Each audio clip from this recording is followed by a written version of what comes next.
Mani akkauntni ularga axloqsiz videolar, rasmlar yuborilgan ekanda. Hayotimda shunaqa bir misol bo'lganki, kontaktimda bor bo'lgan ayrimlari nimaga menga bunday ma'lumot yubording? Nima deyapsan? Axloqsiz ekansan degan ma'noda menga shunaqa yozishni boshlashdi. Men hech narsani tushunmadim. Nima bo'lyapti? Nega bunday deyishyapti deb. Dasi yozdi ikkitasi. Qarasam, tizimli ko'pchilik yozyapti menga qaytarib. Keyin qarasam, yana bitta odam qo'shilib qolgan ekan. Meni nimamdan foydalanayotgan. Uni chiqarib tashlab, mani akkauntni ularga axloqsiz videolar, rasmlar yuborilgan ekanda. Shunaqa bu kesga juda ko'p sizlarga. Nima uchun bunaqa buzlomlar sodir bo'lib turibdi? Buni aslida olganda juda ko'p sabab bo'lishi mumkin, lekin bizda kuzatilayotgan eng muhimlarini aytaman. Telegram orqali sizga yuborilgan qanaqadir ilovani ochish. Yana bitta eng katta sababini aytaman va men sizga kes keltiraman, haqiqiy.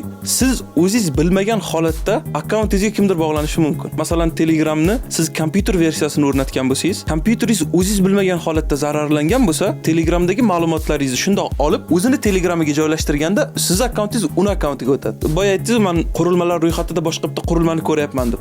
Даже ko'rmasligingiz ham mumkin. Ko'rinmaydi ham ba'zi holat.